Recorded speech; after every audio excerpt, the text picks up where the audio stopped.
Kirk here with Attack Gaming. We are with Johan, Stunlock Studios. We are at GDC 2016, and we are taking a look at Battlerite, which was just announced last week, was it? Yeah, that's correct. Battlerite is the spiritual successor to BLOODLINE Champions. Yeah. Tell us really quickly, like a little bit about Battlerite. Yeah, it's basically a team arena brawler. We call it TAB. It's a mix between a fighting game and an arena game. Like if you take Street Fighter and mash it up with the World of Warcraft arena. Nice. And so, why did you decide to do this type of game rather than BLOODLINE Champions 2? We didn't want to feel limited by BLOODLINE Champions. We wanted to keep the core of the game, but our goal is to make the best battle arena in the world, and that's what we're doing now. So some of the details, like it's 2 versus 2. There's no creep waves or anything like that. Like how does the combat go? Yeah, it's very straightforward combat. There's no power progression, so it's you and your sidekick, and the fights are very intense, 5 to 10 minutes, and a lot of fun. Yeah, we just got a chance to play it here. It's best of 3, so the team that wins 3 rounds of 5, if you can.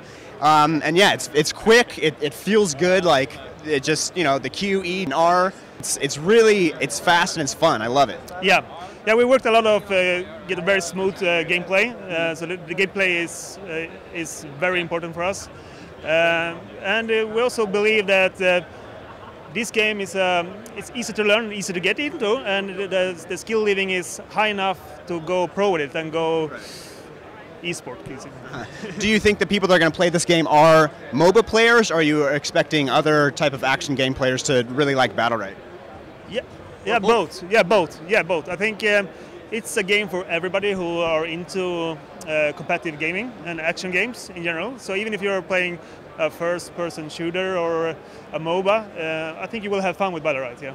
And I know you guys just announced it, but what's been the reception like here, watching people play it at GDC, and just BLOODLINE Champions fans? Like, what are they saying about it?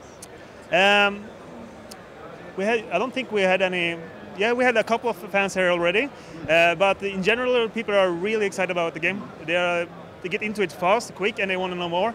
So we're very happy for the first hours here in GDC. Right, yeah, and I mean that's the good part. It's easy to learn. It's not, you don't have to sit over someone's shoulder and be like, okay, now you got to do this, now you got to do that.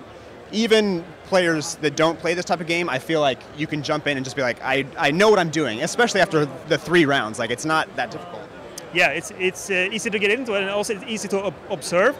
So you can watch a fight and quickly understand what is going on. Yeah. And so it's more an arcade-style, top-down view battle arena. Yeah, it does look like it's going to play well for people viewing it on Twitch. It's going to be fun to watch. Tournaments, you said esports, like you guys want this to be a big competitive thing, yeah? Yeah, so our main goal is to make a real fun competitive gaming, but if it goes esport, we're open for that, Yeah. I mean, who wouldn't want that? So it's absolutely. I think it can do really good in esports, yeah. And it looks beautiful. I mean, it has the BLOODLINE Champions look to it. I mean, it's amazing just to look at. People walk by and they're automatically drawn to it. They see it and they're like, what is that? Like, can I try it? Yeah, we worked a lot on the art style and also on the sound and the soundtrack and everything, yeah. So everything is much more polished. So if you compare to BLOODLINE Champions, it's improved in all aspects, yeah. And when can people expect to kind of start playing, or is it too early to say? There's a sign up, you can sign up now for the beta. We don't have any dates when the beta is going on, but the game will be out this year. Very nice. Very cool. Well, thanks for taking the time. Thank you. Appreciate it. Welcome back, Attack, and today we're going to be talking about 2016's best MMORPGs. These are going to be the new MMO games that we get to experience, at least in the West. Yeah, some of these games are going to be localized titles, but for the most part, these are going to be entirely new MMOs, so get hyped for that, and these are going to be the games that we are almost certain will actually launch in 2016. But with that in mind, let's go ahead, jump right into it, starting at number 10.